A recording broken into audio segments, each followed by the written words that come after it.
نحمده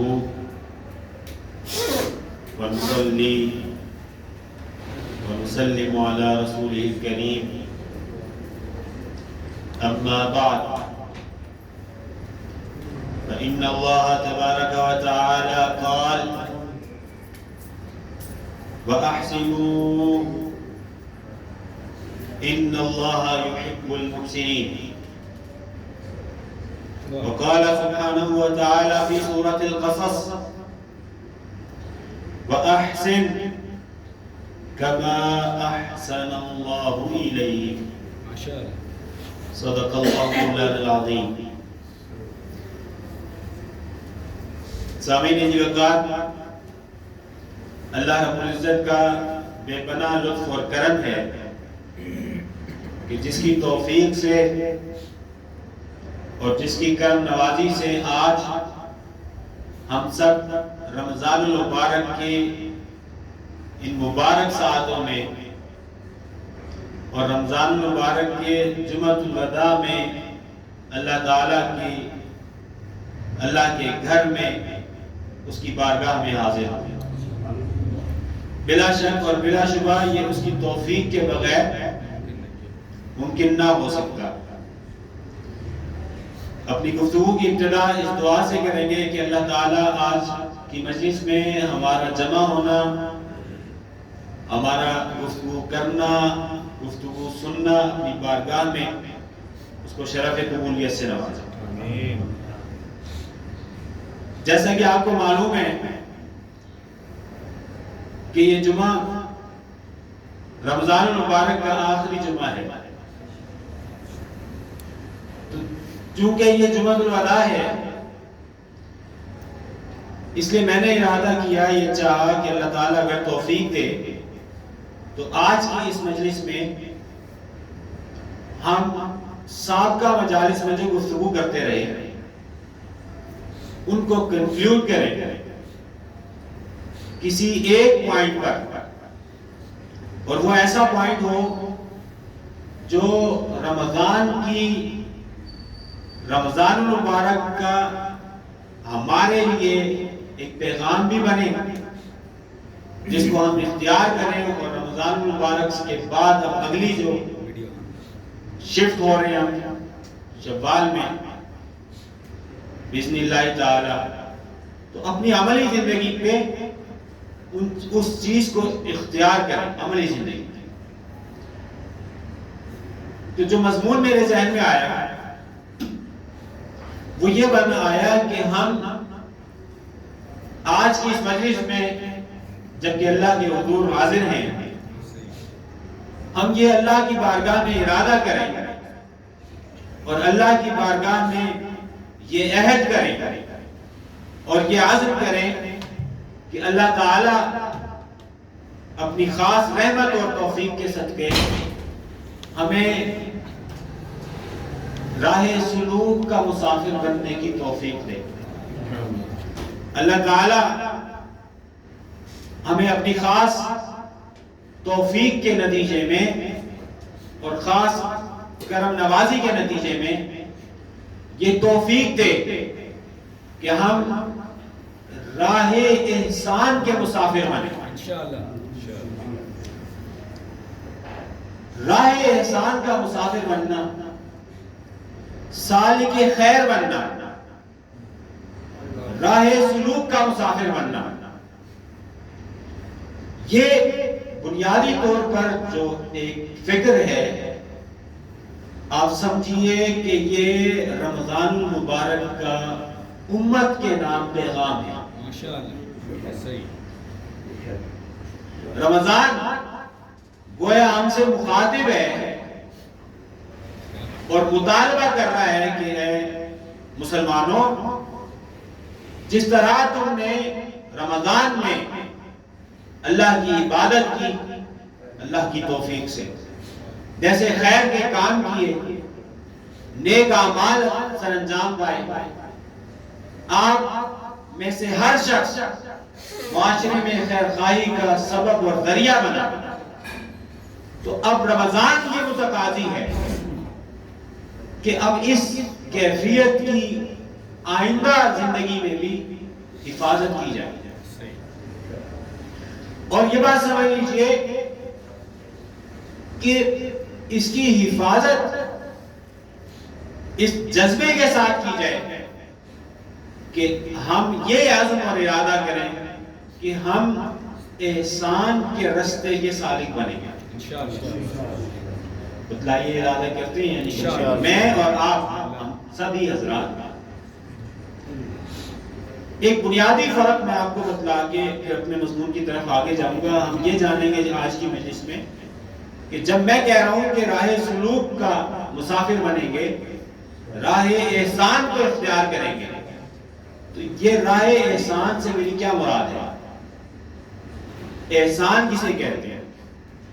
اس کا دائرہ کار کیا ہے؟ اس کی اہمیت کیا ہے؟ اور احسان کے آخر میں ذکر کریں گے کہ نتائج اور برکات اور ثمرات کیا ہیں. حاضرین عزیز وقار, دیکھیے ہم لوگ الحمدللہ اللہ کی توفیق سے مسلمان ہیں. ہم میں سے ہر شخص کلمہ گو ہے بحمدللہ. حسب استطاعت اور حسب توفیق ہم میں سے ہر شخص نماز کا پابند بھی ہے, کسی نہ کسی درجے میں عبادت بھی کرتا ہے. تو اب آپ کے ذہن میں یہ سوال آئے گا کہ جب ایک بندہ عبادت بھی کر رہا ہے اور وہ اپنے معاملات کو سدھار بھی رہا ہے یا دین پر بظاہر عمل پیرا بھی نظر آ رہا ہے, تو ایسا شخص, اور ایک جو لفظ میں نے استعمال کیا کہ راہ سلوک کا مسافر, راہ احسان کا مسافر, تو ان دونوں میں فرق کیا ہوگا؟ کیا عام بندہ ایک شخص جو نمازیں ادا کر رہا ہے کیا وہ راہ سلوک کا مسافر نہیں ہے؟ کیا وہ راہ احسان کا سالک نہیں ہے؟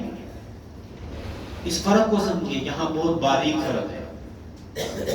دیکھیے عبادت, انسان سے عبادت سرزد ہوتی ہے بطور عادت کے بھی.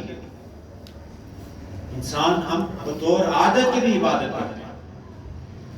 انسان سے عبادت سرزد ہوتی ہے بطور رسم کے بھی.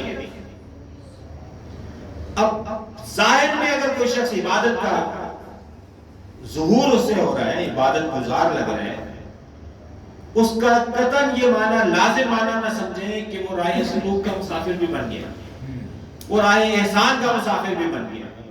کیونکہ عین ممکن ہے کہ اس کی عبادت محض رسمی عبادت کی حد تک ہو جس پر وہ عند اللہ ماجور ہے, اجر ملتا ہے اس پر. روزہ ہم نے رکھا ہے, سب نے رکھے ہیں, ہم سب روزے بھی رکھتے ہیں, مگر یہ لازم نہیں کہ جو شخص بھی روزہ رکھ رہا ہے وہ راہ احسان کا مسافر بھی ہے.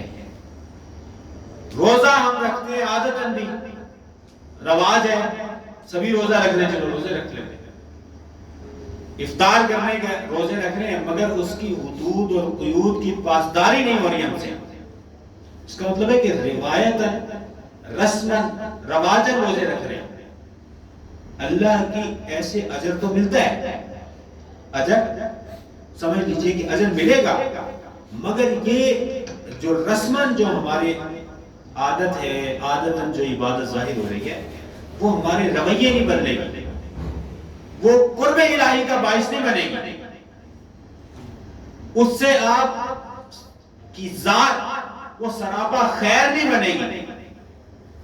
اور یہ آپ اپنے معاشرے میں ہم دیکھتے بھی ہیں, لوگ عبادت بھی کرتے ہیں اور معاملات میں غلط بھی ہیں. لوگ نمازیں بھی پڑھتے ہیں, فحش گوئی بھی کرتے ہیں. اللہ تعالیٰ تو فرما رہا ہے ان الصلاۃ تنہی عن الفحشاء والمنکر, سرکشی سے اور فحش گوئی سے, فحشکاری سے نماز روکتی ہے, مگر ہماری زندگیوں میں ایسا نہیں ہے. اس کا مطلب رسماً ہم ادا کر رہے ہیں, ہم ابھی سالک خیر نہیں بنے, راہ احسان کے مسافر نہیں ہم بنے. اس کی مثال سمجھ لیجئے, اس کی مثال ایک ایسے ہے کہ جیسے آپ کولو کا بیل ہے, اب آپ اس کو بندھا ہوا ہے اور وہ چلے جا رہا ہے, چلے جا رہا ہے, چلے جا رہا ہے. دیکھیے ایک لمحے کو سوچئے, وہ 10 سال چلتا رہے, 10 برس کولو کا پہل چلتا رہے گا، تو وہ ایک 10 سال مشقت کی ہے اس نے محنت کی ہے، مگر ایمانداری سے بتائیے کیا وہ ایک خاص سرکل سے آگے بڑھ سکا؟ وہ نہیں بڑھ سکا۔ یہی حال ہے رسمن عبادت کرنے والے کا، رسمن مسلمان کا، اور ایک ایسا شخص کہ عبادت اس کے وہ احسان کے درجے میں پہنچ گیا۔ اور آج ہم نے یہ عہد کرنا ہے اپنی مجلس میں، اور یہ رمضان کا پیغام لے کے جانا ہے کہ ہم اپنی زندگیوں میں احسان کے رستے پر چلیں انشاءاللہ۔ میں اپنی گفتگو کی مثال ایک سرکار غوث پاک کے فرمان سے کرتا ہوں۔ حضور غوث پاک نے ارشاد فرمایا، آپ نے جو حدیث آپ کو میں نے سنائی بھی ہے، آپ نے سنی بھی ہے، فرمایا کہ عبادت کے بارے، احسان کے بارے میں جبریل امین نے حضور سے پوچھا تو حضور نے فرمایا کہ احسان یہ ہے کہ آپ اللہ کی عبادت ایسے کریں کہ گویا آپ اس کو دیکھ رہے ہیں، اور اگر دیکھ نہیں رہے تو یہ گمان کر لیں کہ وہ آپ کی ذات کو دیکھ رہا ہے۔ یہ جو احسان کا آپ نے فرمایا، حضور سرکار نے احسان کی تعریف کی، تو حضور غوث پاک نے فرمایا، شاہ فرمایا اس پر آپ کی جو معروف کتاب ہے الغنیہ لطالب طریق الحق، جو الغنیۃ الطالبین کے نام سے اس کا مترجم بھی ہے، معروف بھی ہے، اس میں حضور غوث پاک نے ارشاد فرمایا، یہ جب ذکر کر دیا نا کہ احسان یہ ہے، تو اب آپ نے فرمایا کہ یہ جو نعمت ہے یہ آپ کو محاسبہ اور مراقبے کے بغیر حاصل نہیں ہوگی۔ یعنی انسان اگر کوئی عمل کر رہا ہے تو اس پہ اپنی نیت اور اپنی کیفیت اور اپنی باطن کے جو احوال ہیں انہیں رک کر ٹٹولے کہ وہ یہ کام اللہ کی خاطر کر رہا ہے، اس کو حاضر اور موجود جان کے کر رہا ہے، اس نیت سے کر رہا ہے کہ اللہ اس کو دیکھ رہا ہے، یا وہ اللہ کی بارگاہ میں حاضر ہے، یا محض رسمن کر رہا ہے اور عادتاً کر رہا ہے۔ تو فرمایا حضور غوث پاک نے کہ یہ محاسبہ اور مراقبے کے بعد کہ بغیر آپ درجہ احسان کو نہیں پا سکیں گے۔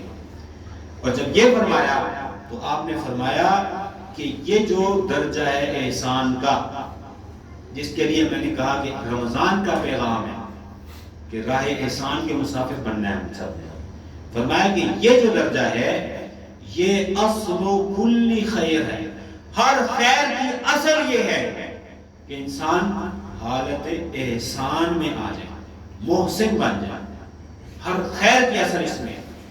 اور پھر فرمایا کہ انسان اس درجے پر پہنچے گا محاسبے کے بعد، اپنے کراس چیک لگا کر، اپنے آپ کو ٹٹولنے کے بعد، اپنے حال کی اصلاح کے بعد، اور اہل حق کا جو طریق ہے اس پر قائم رہنے کے بعد، اور فرمایا کہ اس درجے پر پہنچے گا جب وہ اپنے اور اپنے دل کے درمیان، اللہ اور اپنے دل کے درمیان جو ایک تعلق ہے، وہ اس تعلق پر اپنی نظر رکھے، اس کا خیال رکھے کہ میں یہ عمل کر رہا ہوں، کیا میں یہ اللہ کے لیے کر رہا ہوں، اس عمل میں کہیں اللہ کی ذات ہے یا یہ مخلوق کے لیے ہے۔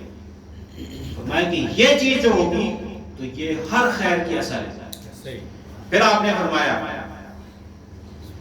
کہ احوال کی اس میں تفصیل میں اختصار کرتا ہوں، فرمایا کہ یہ 4 چیزوں کی معرفت کے بعد انسان کو یہ نصیب ہوگی، درجہ احسان نصیب ہوگا۔ اور اختصار کرتا ہوں، جو لفظ میں آپ کو سنانا چاہتا ہوں حضور غوث پاک کے، تاکہ آپ کو یہ بات واضح ہو جائے کہ رسماً مسلمان ہونا اور راہ احسان کا مسافر، ایک مسلمان جو راہ احسان کا مسافر ہے، ان دونوں میں فرق ہے۔ حضور غوث پاک نے فرمایا فَلَوْ عَاشَ إِنسَانٌ دَهْرًا، کہ اگر کوئی شخص ایک زمانے بھر زندگی گزارے اور کیسے عبادت میں اور مجاہدے میں زندگی گزارے، عبادت میں، ریاضت میں، مجاہدے میں، اللہ کی بندگی میں، اللہ کی اطاعت کی بجاوری میں، اللہ کی اسلام کی تعلیمات پر عمل کرتے ہوئے، فرمایا عبادت اور مجاہدے میں ایک زندگی گزار لے، وَلَمْ يَعْرِفْهَا، لیکن وہ اس درجے کی معرفت نہ رکھے، احسان کی، محاسبے کی، اپنا مراقبہ کرنے کی، اللہ کی معرفت کی، جو آپ نے تفصیل بیان فرمائی، فرمایا کہ اگر اس کی معرفت نہ رکھے، وَلَمْ يَعْمَلْ عَلَيْهَا، اور اس پر عمل پیدا نہ ہو اپنی زندگی میں، بس رسماً عبادت کرتا ہے، نام کا، زبان کا مسلمان اور زبان کی عبادت، رسمن اور عادتاً رواجاً عبادت کرتا رہے، فرمایا لم تنفعہ عبادتہ، ایسے شخص کی عبادت اس کو نفع نہیں بخشے گی۔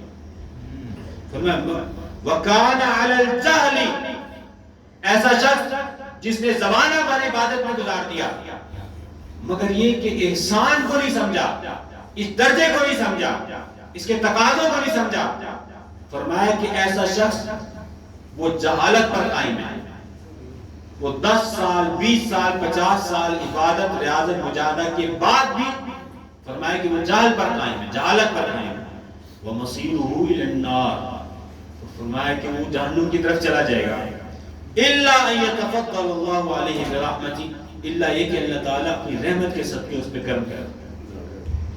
یہ میں نے حضور غوث پاک کا قول آپ کو بتلایا تاکہ یہ بات سمجھیں کہ ایسی عبادت جو ایک درجہ احسان میں رہ کے کی گئی ہے، جو راہ سلوک کا مسافر عبادت کر رہا ہے، اور ایک عام عبادت جو رسمی عبادت ہے جو ہمارے ہاں بالعموم ہے، رمضان ہے سب روزے رکھ رہے ہیں، میلاد شریف ہے سارے میلاد منا رہے ہیں، محرم ہے سب اہل بیت کا ذکر کر رہے ہیں، مطلب ایک کلچر ہے، تو سمجھ لیجئے کہ اس پہ اجر ہے مگر اس پہ اللہ کی نہ قربت ہے اور نہ اس پہ کہ یہ چیزیں آپ کے احوال کو بدلیں گی، احوال رویے مزاج اور اللہ کی قربت اور معیت ملے گی جب احسان کے تصور کے ساتھ عبادت ہوتی۔ یہ میں نے آپ کو حضور غوث پاک کا قول ذکر کر دیا تاکہ آپ اس فرق کو سمجھ لیجئے۔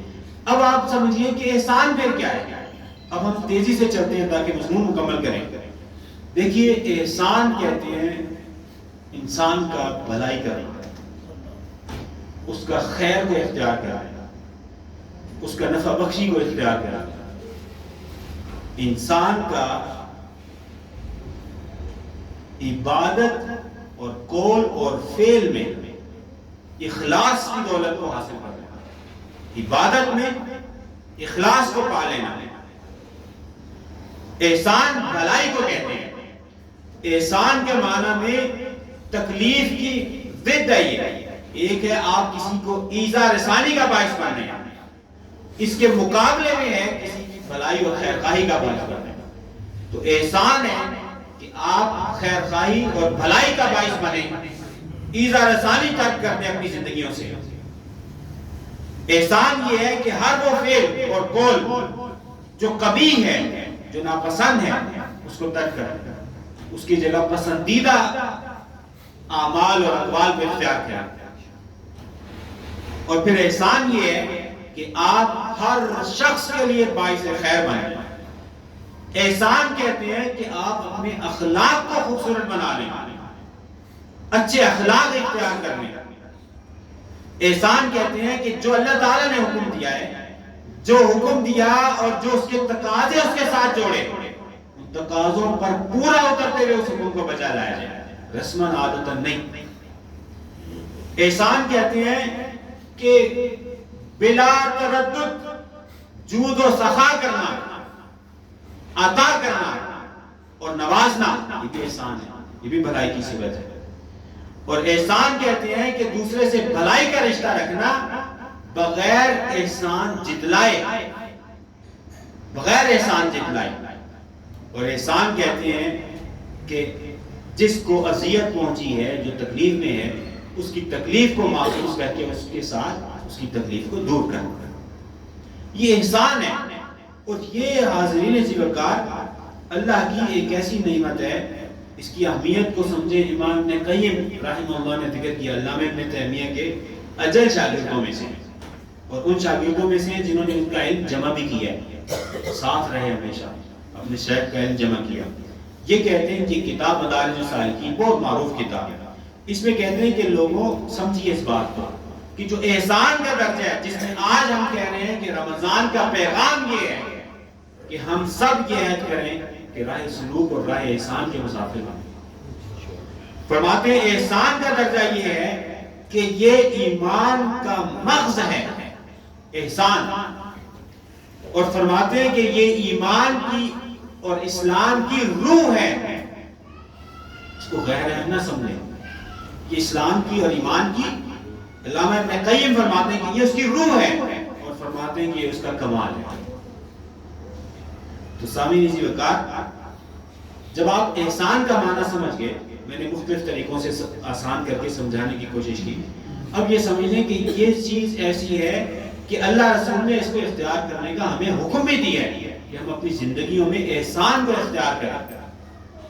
میں نے آپ سے کہا رمضان کا پیغام یہ ہے، اب میں آپ کو قرآن کی آیت بتلاتا ہوں کہ قرآن نے اس کا حکم بھی دیا کہ ہم اپنی زندگیوں میں اس کو اختیار کریں اور اپنے قول اور فعل میں اختیار کریں اور لینے میں اور عطا کرنے میں اختیار کریں، اور واجبات جو اللہ تعالیٰ نے احکام ہمیں دیے ہیں ان کی تکمیل میں احسان کے درجے کو پہنچے اور اس کو پائیں۔ اللہ تعالیٰ نے فرمایا، جو آیا میں نے اپنی مقدمے میں پڑھی، فرمایا وَأَحْسِنُوا، اے لوگوں احسان کرو، راہ احسان کو اختیار کرو اپنی زندگیوں میں۔ کیوں؟ ان اللہ یحب المحسنین، اللہ تعالیٰ ایسے لوگوں کو پسند کرتا ہے جو معاشرے میں جو سراپا احسان ہے، جو سراپا بھلائی اور خیر ہے۔ ایک جگہ اللہ تعالیٰ نے فرمایا سورہ القصص میں، فرمایا وَأَحْسِن، اے بندے تو احسان کر، کس طرح احسان کر؟ کما احسن اللہ الیک، جیسے اللہ نے تیری ذات پہ احسان کیا اس طرح احسان کر۔ اب اللہ تعالیٰ ہی سے پوچھتے ہیں قرآن سے ہی کہ اللہ نے ہم پر کیسے احسان کیا، تاکہ ہمیں ایک روڈ میپ ملے، تاکہ ہم اس کو آئیڈیلائز کریں اور آج رمضان کے پیغام کے طور پر یہ لے کر جائیں کہ اپنی زندگیوں میں کس طریقے سے احسان کو اختیار کریں۔ سامعین عزیز وقار، اللہ تعالیٰ نے انسان پر احسان کیا، فرمایا کہ ایسے احسان کرو جیسے اللہ نے تم پر احسان کیا۔ اور اللہ نے کیسے انسان پہ احسان کیا؟ اللہ نے احسان کیا انسان پہ کہ اللہ نے اس کو عدم سے وجود بخشا۔ وہ ایک نطفہ تھا ناپاک، اس سے اس کو علقہ بنایا، پھر مضغہ خون کا ایک لوتھڑا بنایا، پھر احسان کیا اور اس کو ہڈیاں دی، اس میں روح پھونکی اور ہڈیوں پہ گوشت چڑھایا اور اس کو اس عدم سے، ظلمت سے اس دنیا میں اللہ تعالیٰ نے اس کو وجود بخشا۔ یہ اللہ کا انسان پر احسان ہے۔ پھر اس کو جب پیدا کر دیا تو اس کو حواس دیے، اس کو شعور دیا، اس کو علم کی دولت دی، اس کو عقل کی دولت دی۔ یہ وہ نعمت ہے اور یہ وہ احسان ہے جو غیر انسانوں کے علاوہ، جن اور انس کے علاوہ عقل یہ کسی غیر میں مخلوق میں ہے ہی نہیں۔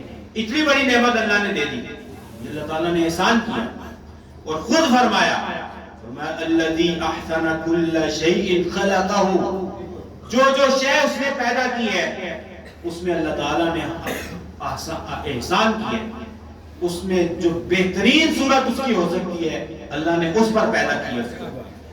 اور پھر فرمایا وَخَلَقَ الْإِنسَانَ مِنْ طِينٍ، تمہیں مٹی سے پیدا کیا ہے۔ اللہ نے ہم پر احسان کیا۔ اور پھر اللہ نے ہم پر احسان کیسے کیا ہے؟ اللہ تعالیٰ نے فرمایا وَصَوَّرَكُمْ فَأَحْسَنَ صُوَرَكُمْ، اللہ تعالیٰ نے تمہیں شکل صورت دی ہے تو تمہیں حسین شکل اور صورت دی۔ تو یہ جو شکل صورت ہے جس پہ انسان گھمنڈ کرتا ہے، یہ جو قد کاٹ ہے جس پہ انسان اکڑ میں مبتلا ہو جاتا ہے کہ میں اب اتنے فٹ کا ہو گیا، ہمارے جوانوں کو بڑا شوق ہوتا ہے کہ میں اتنے فٹ کا ہو گیا، یہ اللہ کا احسان ہے۔ اور اللہ تعالیٰ ہمیں کہہ رہے ہیں کہ جس طرح اس نے تم پر احسان کیا ہے اس طرح سے احسان کرنا سیکھو۔ سامعین عزیز وقار، اللہ کا احسان کیا ہے؟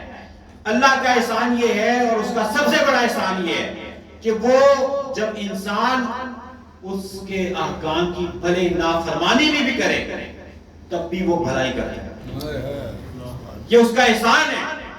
اور ہم نے یہ سیکھنا ہے کہ ہمارے ماتحت کے ساتھ اگر وہ کہیں کوئی کمی کجی، کہیں کوئی لفظ، کہیں کوئی خطا کا اس سے ارتکاب ہو جاتا ہے تو دیکھیں کہ اللہ آپ پر اور ہم پر کتنا محسن ہے، اللہ کتنا احسان کر رہا ہے۔ وہ احسان کرتا ہے جب انسان اس کے ساتھ بے وفائی کرتا ہے، پھر بھی احسان کرتا ہے۔ وہ معاف کر کے احسان کرتا ہے جب کوئی شخص ظلم کر لیتا ہے۔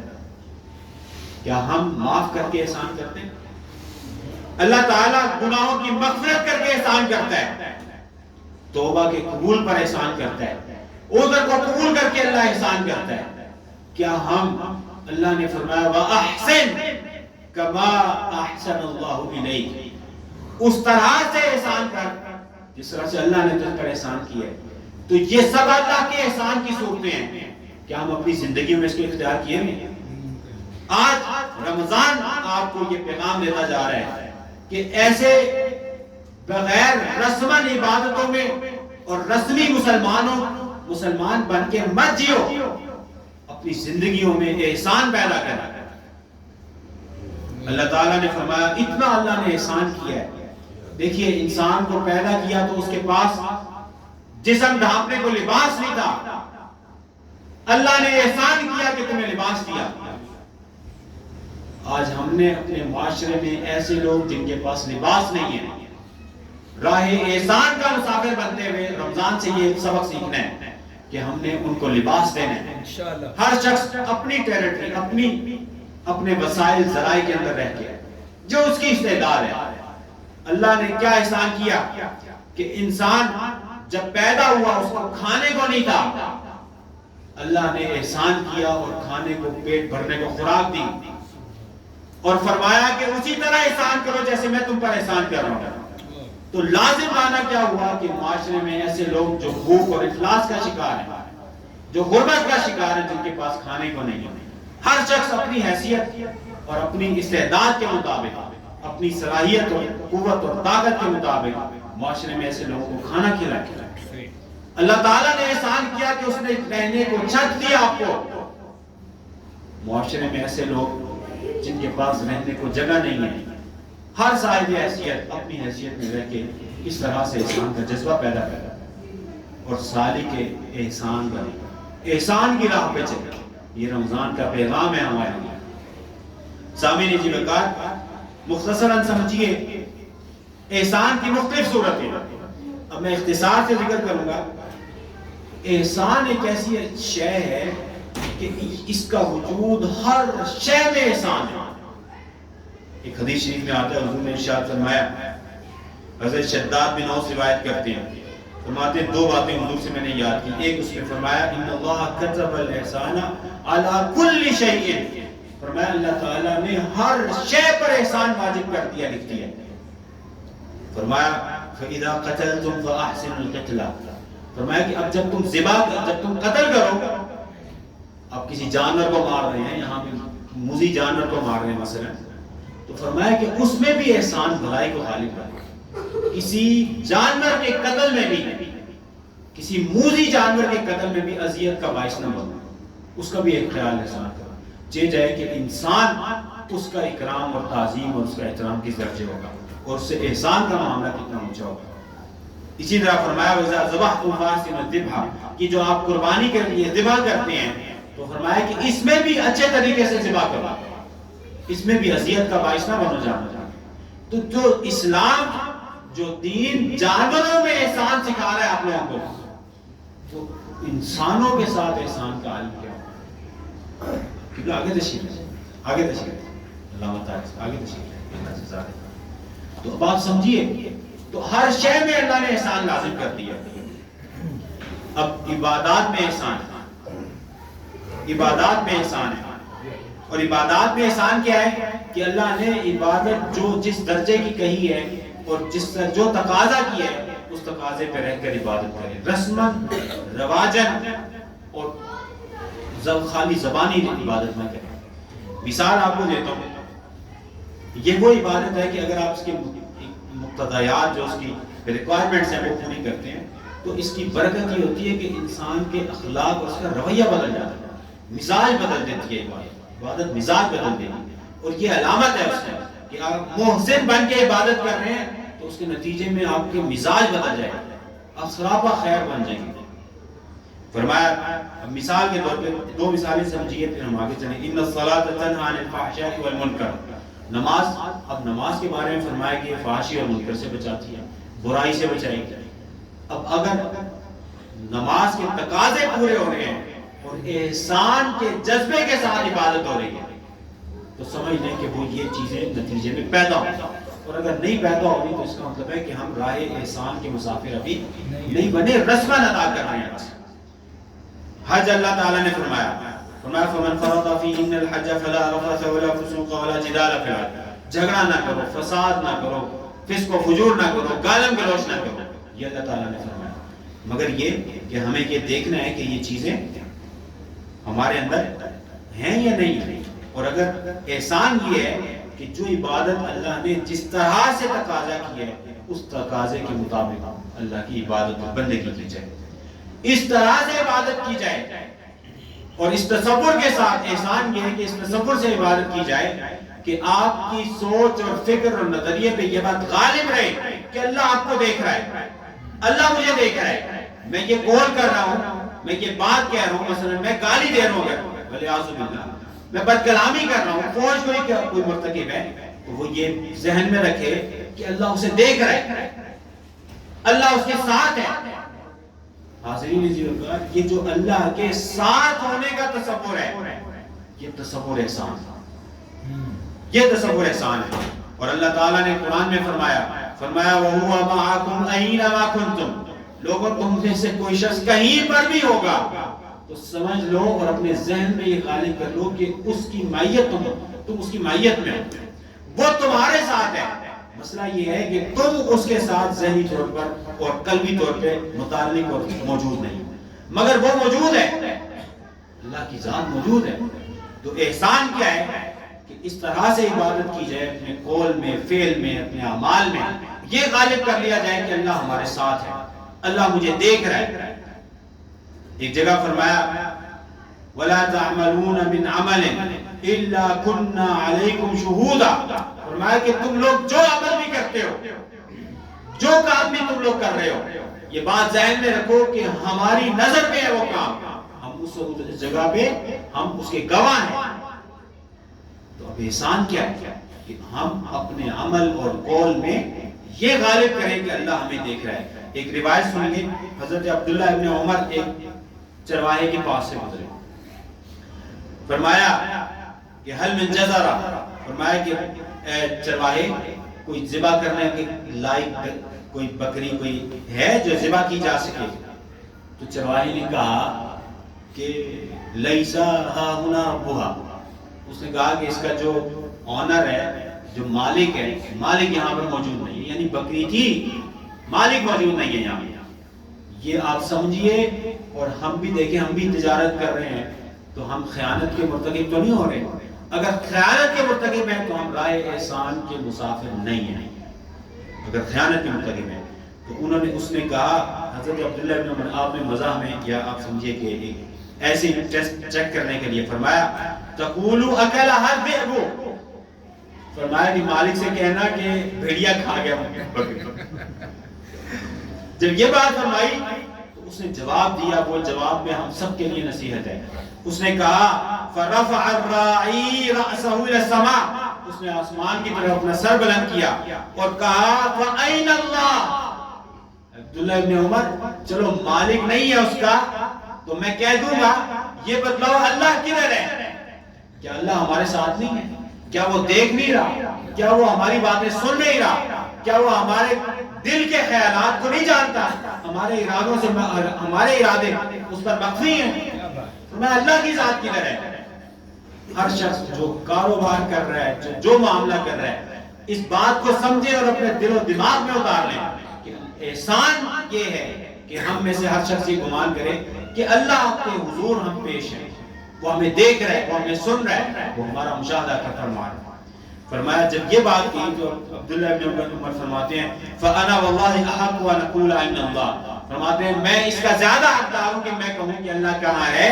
فَاشْتَرَى ابن عمر الرَّاعِيَ وَاشْتَرَى الْغَنَمَ، آپ نے اس کو چرواہے کو بھی خریدا، اس کی بکریاں بھی خریدی اور چرواہے کو آزاد کر کے اس کو بکریاں دے دی۔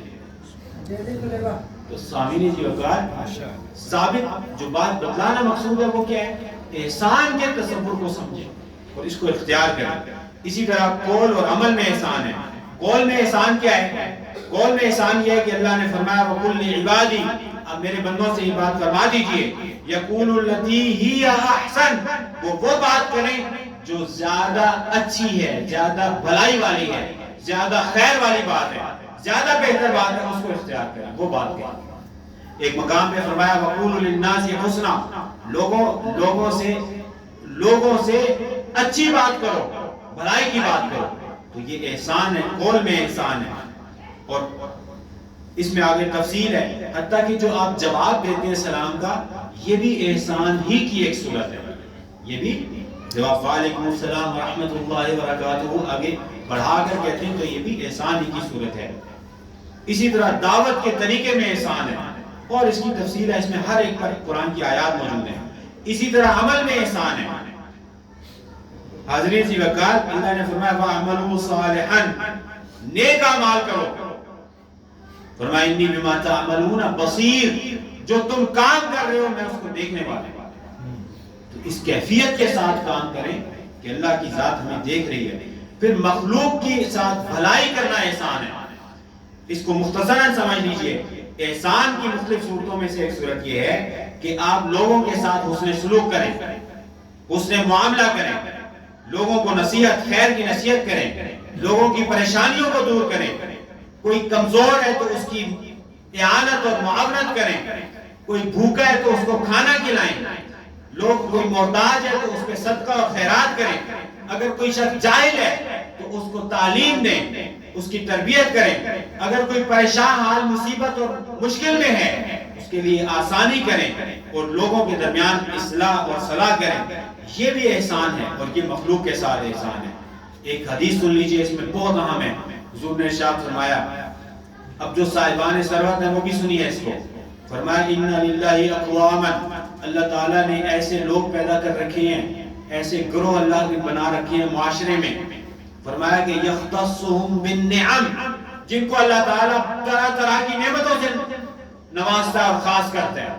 ایسے لوگ ہیں معاشرے میں، ہماری سوسائٹی میں، جن کو اللہ بہت نعمتوں سے نوازتا ہے، خاص نعمتوں سے. اور یہ کیوں نوازتا ہے؟ لمنافع العباد، وہ لوگوں کے نفع کے لیے انہیں نواز رہا ہے. اللہ تعالیٰ انہیں دے رہا ہے، ان کی اپنی ذات کے لیے نہیں دے رہا، کیونکہ وہ وسیلہ خیر بنے ہوئے ہیں اور وہ احسان پر عمل پیرا ہے. تو اللہ انہیں دے رہا ہے لمنافع الناس، لوگوں کو نفع کرنے کے لیے، پہنچانے کے لیے. اور فرمایا یُقِرُّهَا فِيهِمْ مَا بَذَلُوهَا، اور وہ نعمتیں ان کے پاس، ان کے ہاتھ میں رہیں گی جب تک کہ وہ لوگوں پہ صرف کرتے رہیں گے، لوگوں کو خیر پہنچاتے رہیں گے، لوگوں کی محبت کرتے رہیں گے، لوگوں پر احسان اور بھلائی کرتے رہیں گے. جب تک یہ کرتے رہیں گے وہ نعمتیں ان کے پاس رہیں گی. فَإِذَا مَنَعُوهَا نَزَعَهَا مِنْهُمْ، اور اگر وہ منع کر دیں گے، لوگوں کو دینے سے انکار کر دیں گے اور سمجھیں گے کہ میرا مال ہے، میرے پاس نعمت ہے، میرے پاس رہے، اور سانپ بن کے قبضہ کر کے بیٹھ جائیں گے، تو حدیث میں حضور نے فرمایا کہ اللہ تعالیٰ ان سے چھین لے گا. فَحَوَّلَهَا إِلَىٰ غَيْرِهِمْ، اور دوسرے لوگوں کو وہ نعمت دے گا جس سے وہ لوگوں کے منافع کا باعث بنے. تو احسان یہ ہے مخلوق کے ساتھ کہ آپ سراپا خیر کیجئے، سراپا خیر بن جائیے اور لوگوں کے ساتھ بھلائی کیجئے. اور کن لوگوں سے احسان ہے؟ والدین سے احسان کیجئے، عید و اقارب سے احسان کیجئے، ہمسائے سے احسان کیجئے، محتاج پر احسان کریں. میرے پاس ان سب پر نصوص بھی ہیں، قرآن اور حدیث سے آثار بھی ہیں. میں اختصار کر رہا ہوں. اپنے جو خادم ہے، جو آپ کے ماتحت ہے، اس پر احسان کیجئے. جو آپ کے ماتحت ہے اس پر احسان کیجئے. اور اس پر احسان کیا ہے کہ اس کو رسپیکٹ دیں. اگر آپ کی شاپ پر کوئی کام کر رہا ہے، کوئی فیکٹری میں کام کر رہا ہے، اس کو رسپیکٹ دیں، اس کی اجرت پسینہ خوش ہونے سے پہلے دیں. یہ احسان ہے اس پر. اور اس پہ ایسا بوجھ نہ ڈالیں جو وہ نہ کر سکتا ہو. یہ بھی احسان کی صورتوں میں سے ایک احسان ہے. یتیموں پر احسان کریں اور مساکین پر احسان کریں.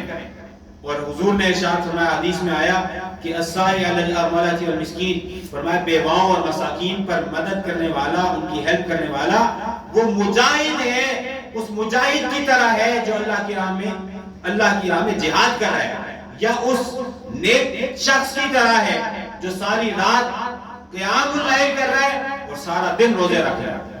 کیا کیا اس نے؟ کہ اس نے معاشرے میں جو یتیم خواتین ہیں، جو بیوہ خواتین ہیں، بیوہ خواتین کی مدد کی ہے اور غرباء کی مدد کی ہے. محتاج کی طرف احسان کریں. اس میں تفصیل حدیث ہے، اب میں کسی اور وقت میں انشاءاللہ اس کو ذکر کروں گا. اور خلاصہ اینڈ میں ذکر کرتا ہوں کہ اس کے فوائد کیا حاصل ہوں گے. مختصراً سمجھ لیجئے، آپ نے سمجھ لیا کہ ہم آج کا پیغام ہے کہ ہم نے راہ احسان کو اختیار کرنا ہے، یہ رمضان کا پیغام ہے انشاءاللہ۔ اور جب احسان کا ہر شے میں احسان ہے، احسان کا اللہ نے ہمیں حکم دیا ہے۔ ہمارے ہاں جو رویے نہیں بدل رہے عبادت کے باوجود، اس کی وجہ یہ ہے کہ ہم راہ احسان کے مسافر ابھی نہیں بنے۔ اب احسان کے فوائد کیا ہیں فرمائے، دیکھیے اب سنیے، آپ احسان کیجئے، جو احسان کرے گا اللہ کی رحمت ملے گی۔ اللہ نے فرمایا ان رحمت اللہ قریب من المحسنین، احسان کرنے والوں میں اللہ کی رحمت قریب ہے۔ احسان کیجئے اللہ کی محبت ملے گی۔ فرمایا واللہ یحب المحسنین، اللہ احسان کرنے والوں کو پسند کرتا ہے۔ احسان کیجئے، اللہ تعالیٰ علم اور فقہ اور فہم نصیب کرے گی، دین کا فہم نصیب کرے گا۔